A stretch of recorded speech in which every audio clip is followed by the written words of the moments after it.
Hi, my name is Marcus, and welcome to Servant King. This confusion program is called Words. Confusion of voice. Like I said in the previous videos, I've now been trying for about 2 years to learn about law, and I realize it is hopeless.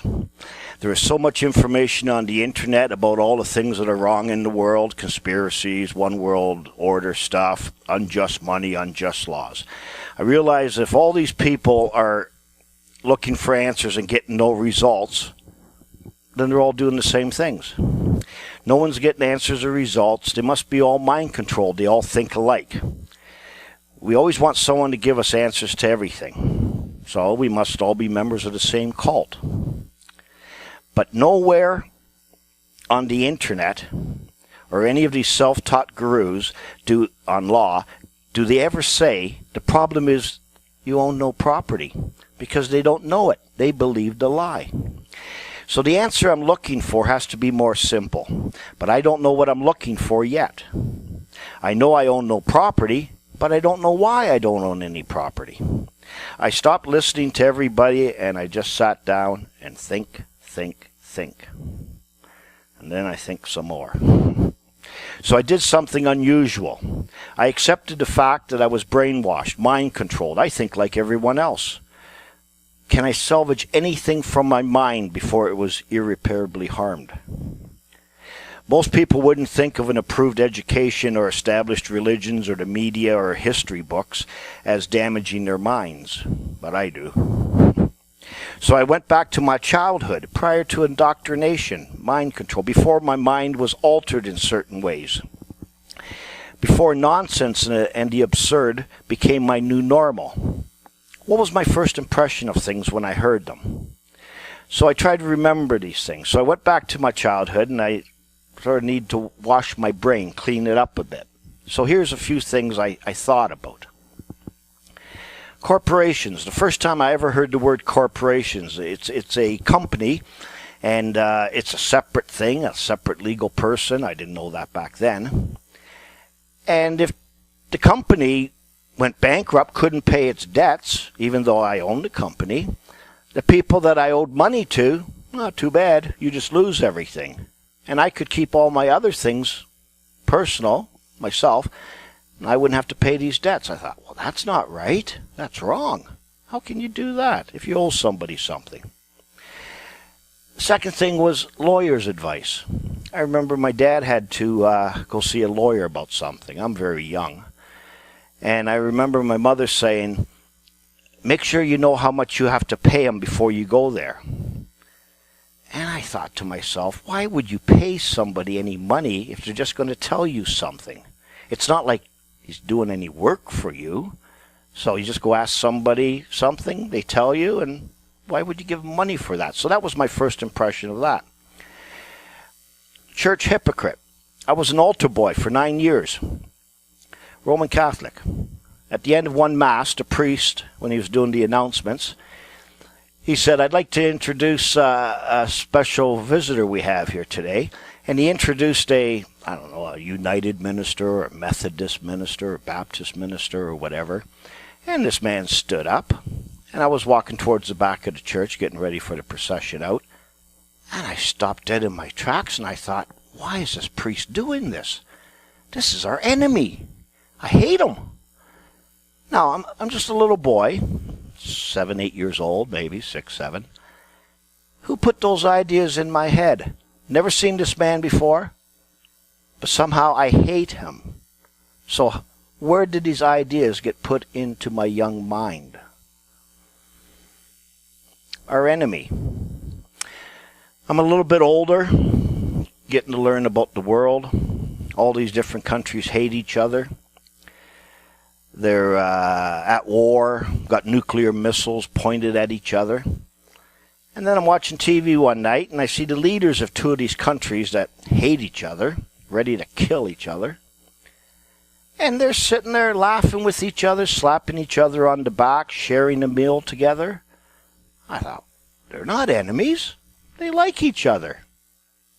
So what's going on there? Voting.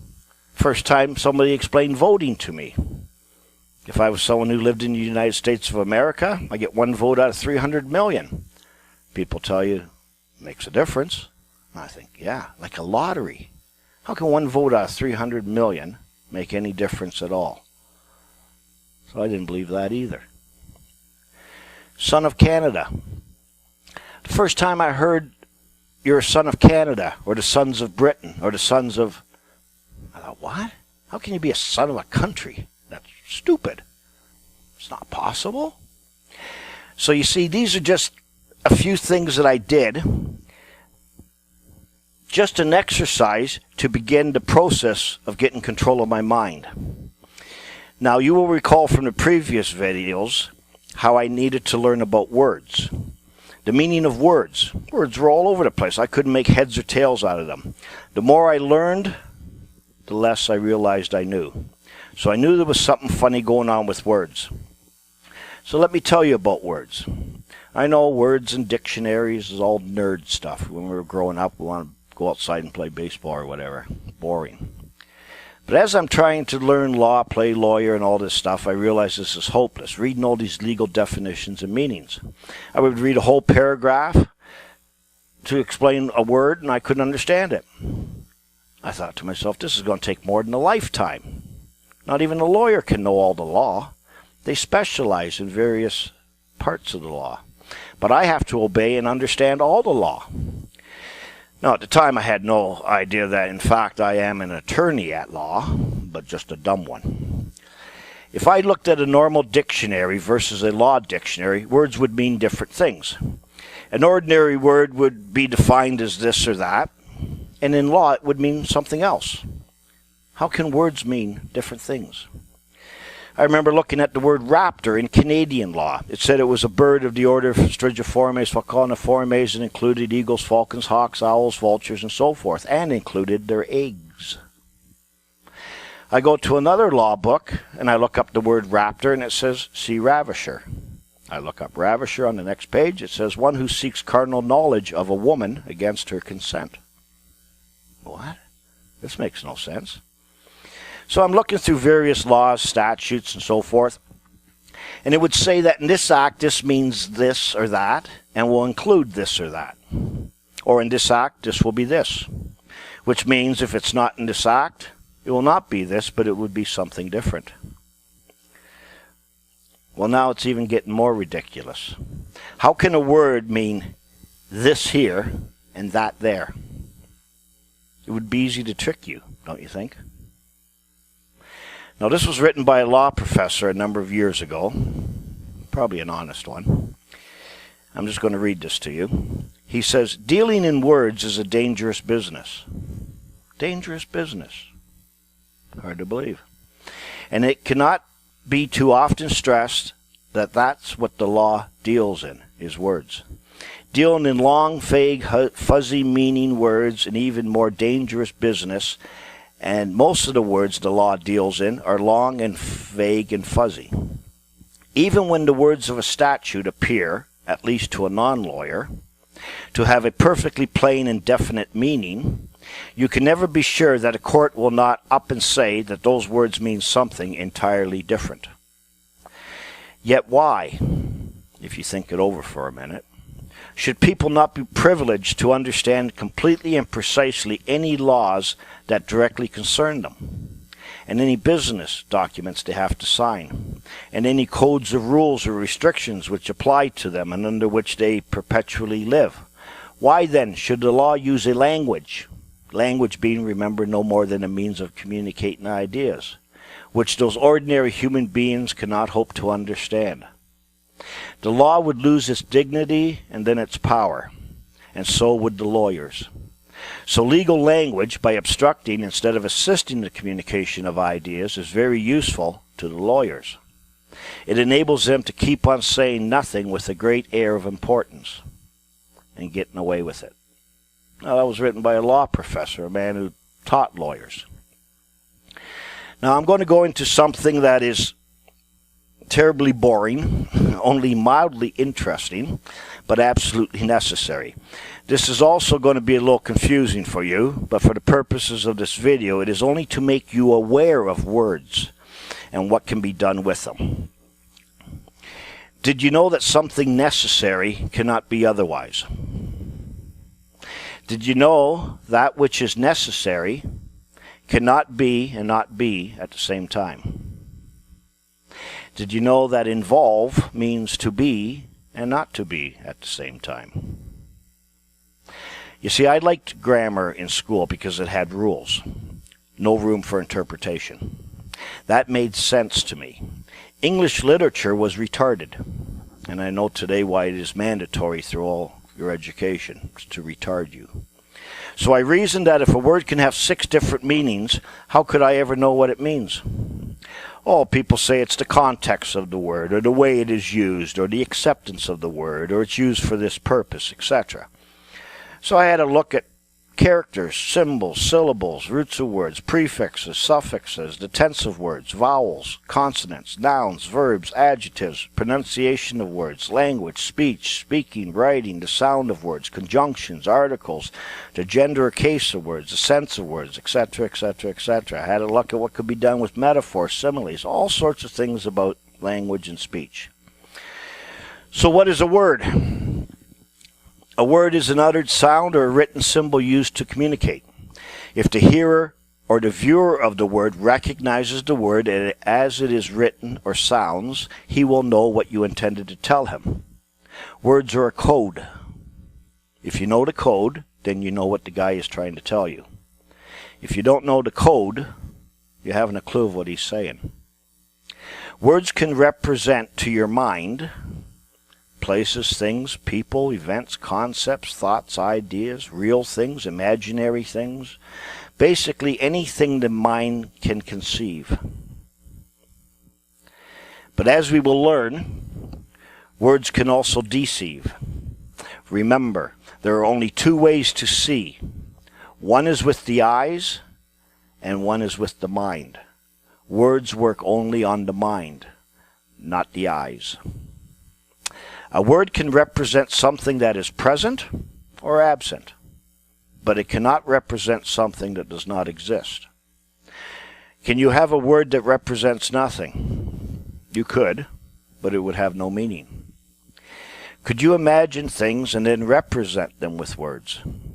The answer is no, because you can only represent that which is present. How can you communicate something to another that is in your imagination? He can't see it unless he has the same imagination as you. Webster, Daniel Webster, the dictionary guy, he puts it this way. Imagination, in our simple apprehension, means if present is sense, if absent is imagination. We are human, and we were given only 5 senses: seeing, hearing, smelling, tasting, and feeling. If you believe something that makes no sense, one of the 5 senses, it is nonsense. No sense. So since we all have the same 5 senses, how do we fool or deceive someone to believe nonsense? Well, we use intelligence, the ability to perceive nonsense. Now you're thinking, what's wrong with intelligence or having a high IQ? Nothing. Remember, we see 2 ways. We see with the eyes and we see with the mind. The second one is controlled by laws which you're not aware of. So words create an image in our mind. This is how we see them when they are not present. But if the thing does not exist, can there be an image? No. In other words, can an image have a shadow? The answer is no. A thing can make an image, but an image cannot make an image. An image is only a representation of a thing in a different form. Keep that in mind when you are concerned how people see you. Is it really your image you want to improve? I don't have any props here, but if I had some props like a pencil and a cup, okay? Let me explain another concept. I have two things, a pencil and a cup. For the purposes of communication, we will make the symbol for the pencil the letter P. For the cup, it will be the letter C. Can the cup be C? No. It's only the symbol. It will only represent the cup to your mind. C provides or gives you an image to see. When I say to you, I have 4 P's, you will see 4 pencils in your mind, even though there are no pencils present. However, pencils must exist somewhere, or there would be no image in your mind. It would be nonsense. An image is like a reciprocal thing. If there is nothing, there is no image. If there's an image, there must be something. A wise guy once said, if you think you are something but are nothing, you are deceived.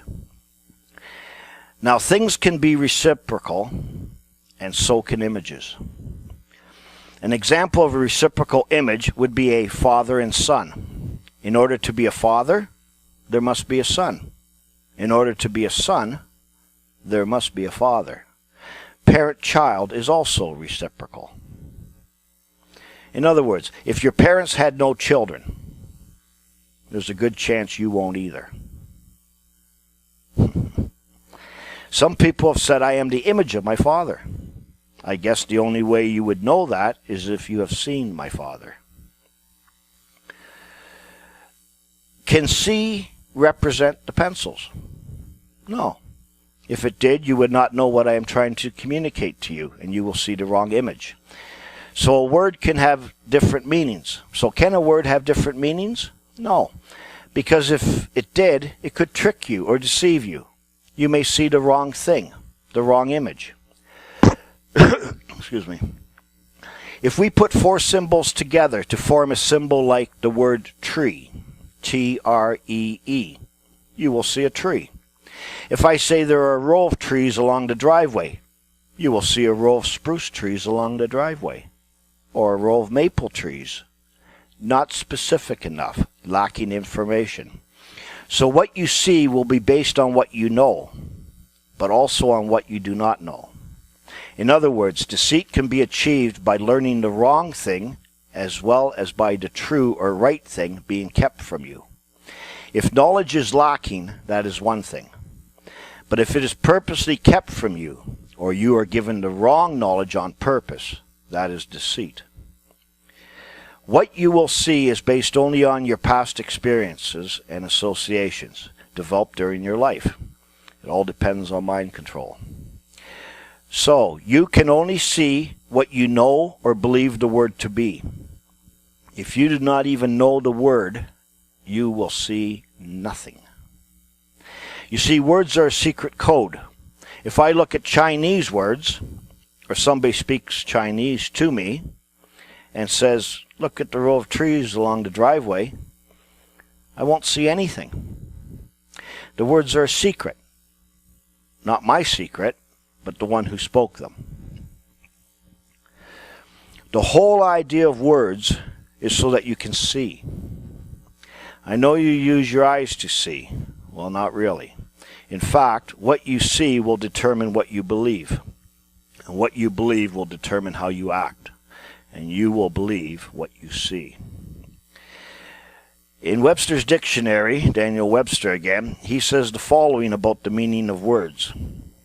He says, it is the sense of words or expressions, that which is to be understood, that which the writer or speaker intends to express or communicate.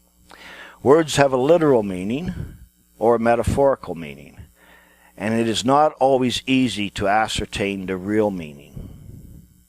People think the literal meaning is the real meaning. He's saying, not really. Definitions of words are never what they are. Definitions of words only give them definition. The definitions set the boundaries or the limits of what the word will mean or be or include.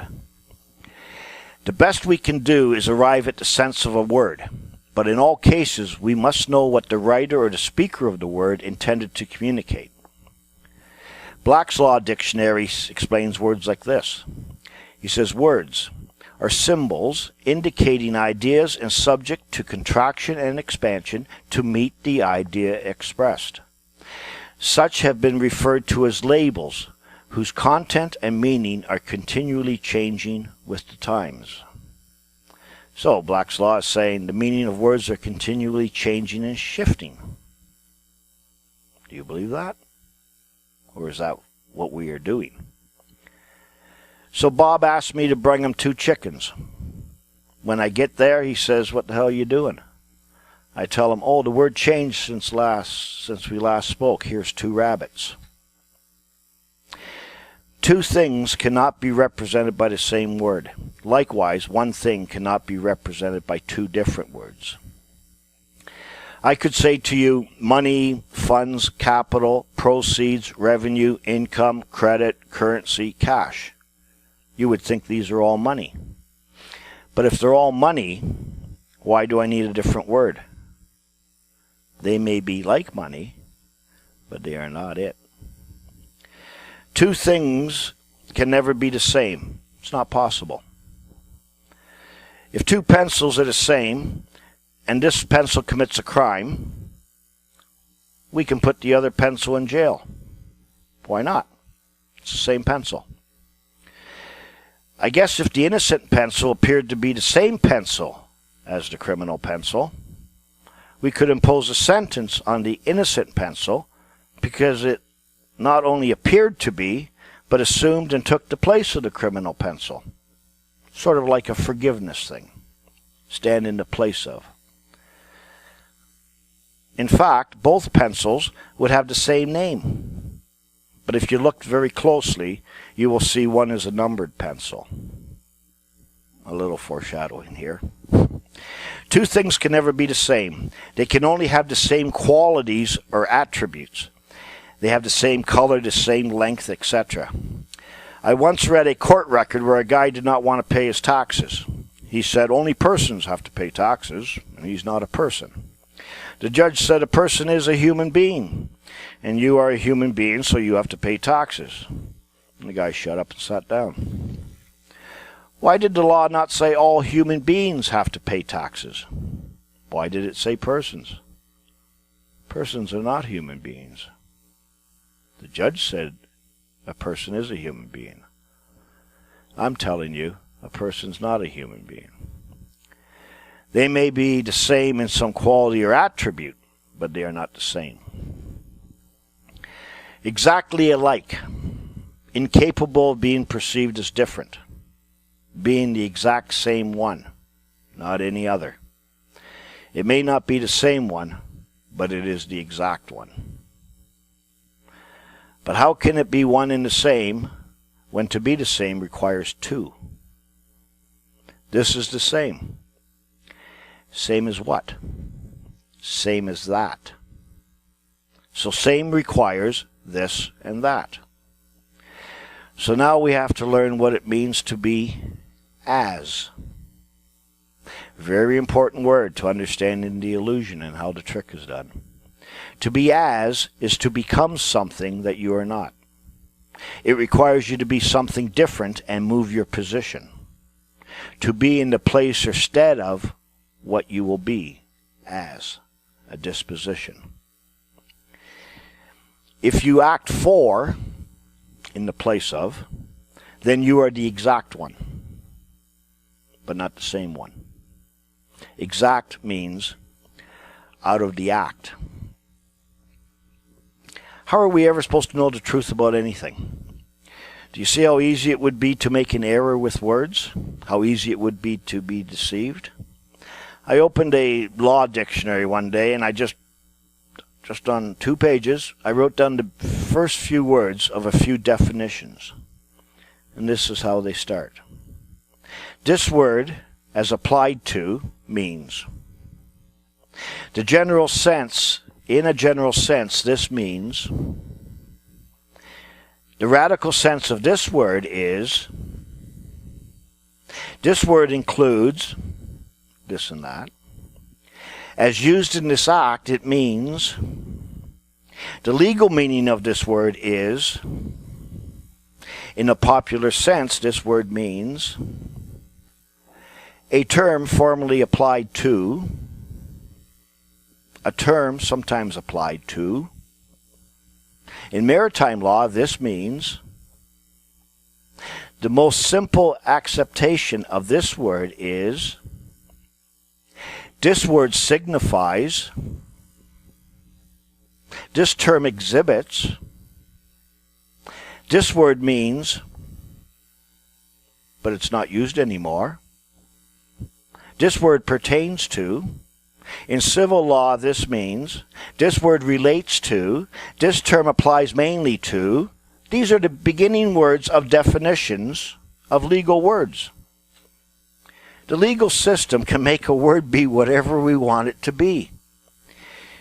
You could say that legalism is magic words.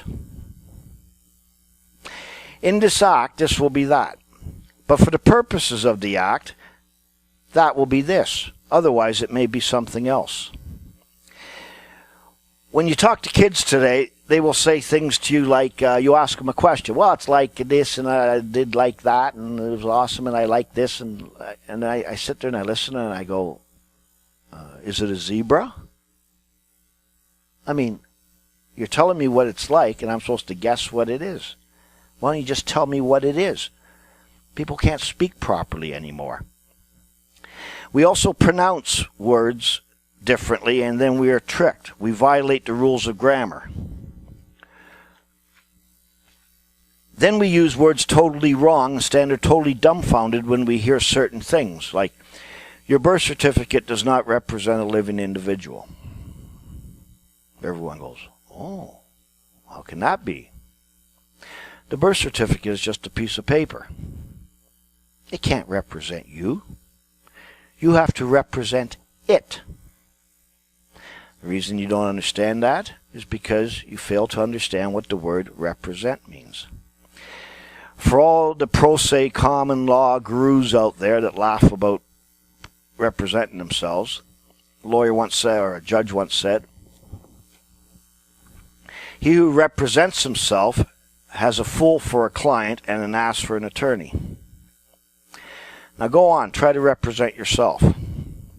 You can only present yourself, and you can only represent something other than you. And you can only do it as appearing as. It is not reality. When lawyers are called to the bar for admission, they present themselves. As an attorney, they appear for you. We also say many stupid things every day. Stupid sayings. Things like, where do you live? Well, I live over there. Do you live over there? No, I live over there. So if you go over there, you're dead. What does it mean, where do you live? Very important to understanding the illusion. The late John Smith, if we wait a little bit longer for him, maybe he'll show up. Is he just late? Late for what? Do you think he died? Well, is he late or is he dead? Did he die? Or maybe deceased, depart, perish, pass away, give up the ghost, expire? You see, what is the sense of the word? We use words many times in the wrong way. Another word, used to be. What did you used to be? What did you use to be what you were? I used this to be what I am. I used to be used to using it, but I don't use it anymore, so you can't tax me. I knew an Indian girl, Native Canadian. She said she lost her Indian status card. She said without it, she's not an Indian anymore. She said she used to be an Indian. What did she use to be an Indian? I also knew a black guy, a friend of mine. He had a black status card. He lost it. He said, without it, I'm not black anymore. These are only a few examples to make you think very carefully. Go carefully word by word when you're trying to figure out something. Do not forget the little words. You can be in something without being of it. Very important statement again. Then I found a short article on the internet. Very rarely do I find anything on the internet that helps me. But this article sort of, in a way, summed up what I'm telling you. I'm going to read it to you.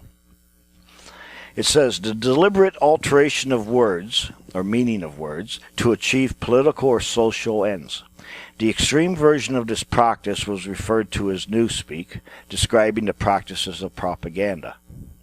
Newspeak referred to a practice used by the government to reduce the amount of words in language in order to inhibit the exercise of independent thought by the public. This had the effect of cutting people off from information about their past and limiting their ability to interact with each other regarding present circumstances. Not only were words given limited definitions, many were eliminated altogether.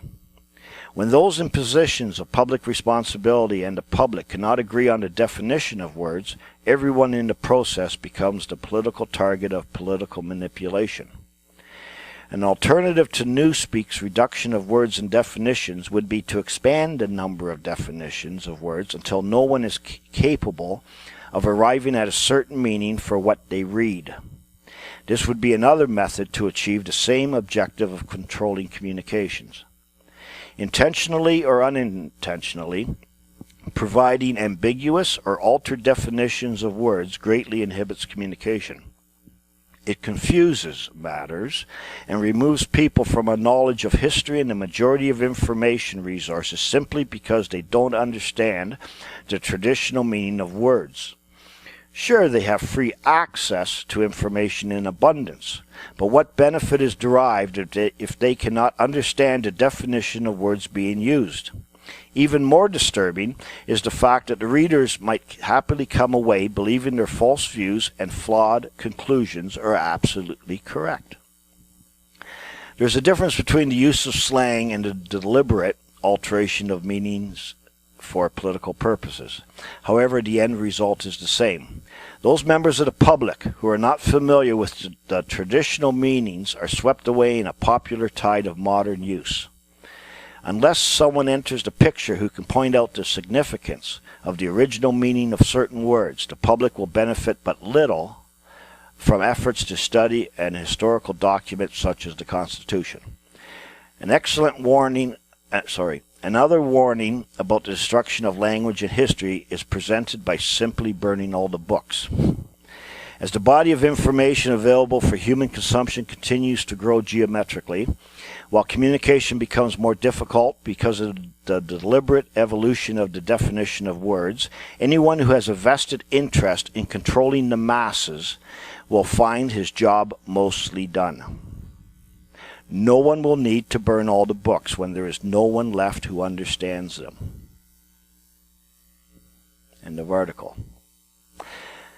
How are you ever going to know what anything means? The reason I explain this about words is so that you may understand and see how I discovered things in the subsequent programs. Whenever you read something that makes no sense to you, but apparently is correct, you will instantly know that one or more of the words cannot mean what you think it means. So let's have a look at a few words here. Proper. Peculiar, naturally or essentially belonging to a man or thing, not common. That is not proper, which is common to many.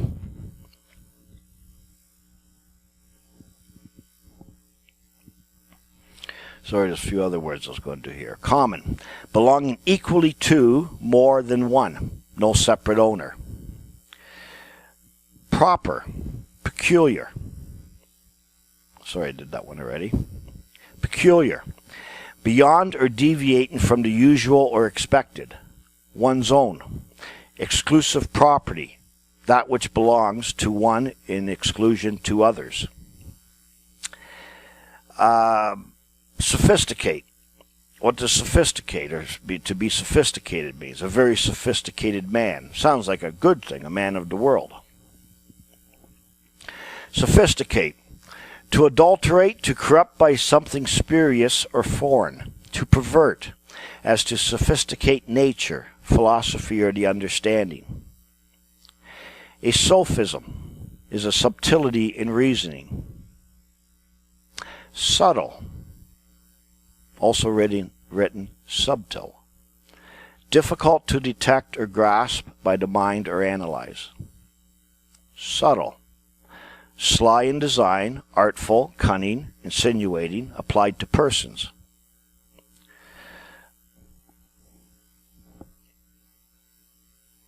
Civilization. The act of rendering a criminal process civil.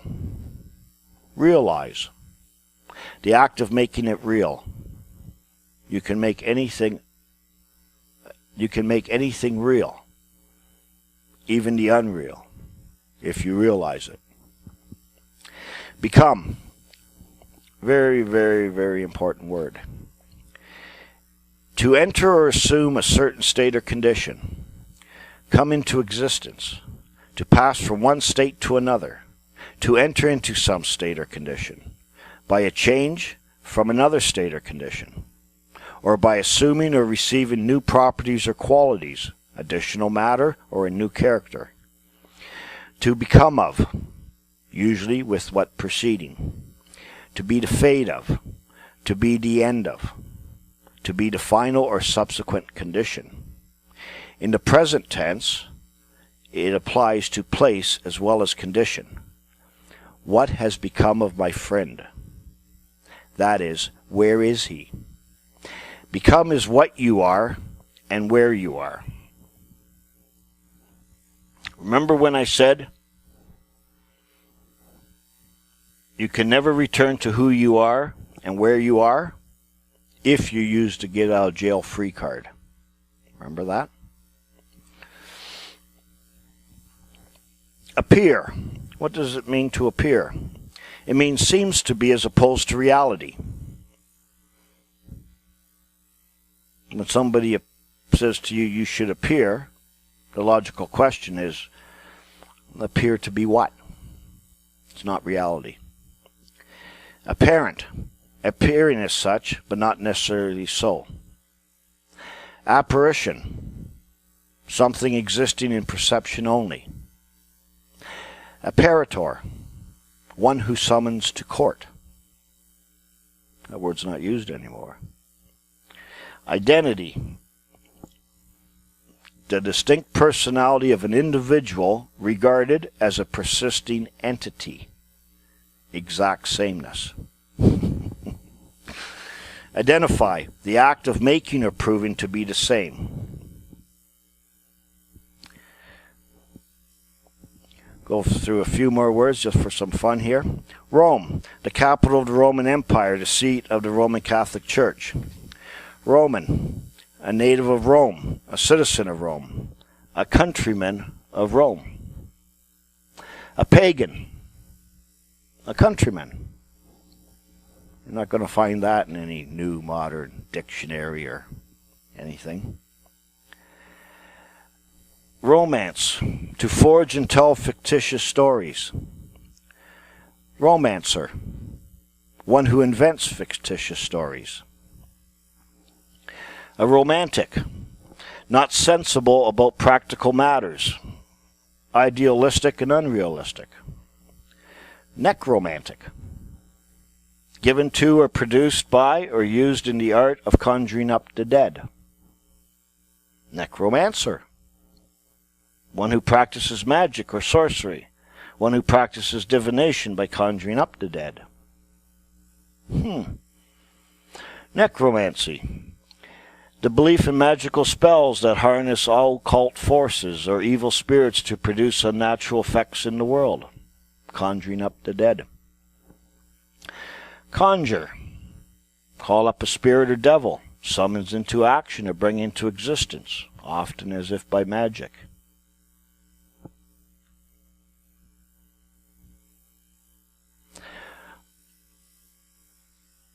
have you ever been given a summons to appear? Maybe in court? As an apparition by the apparitor?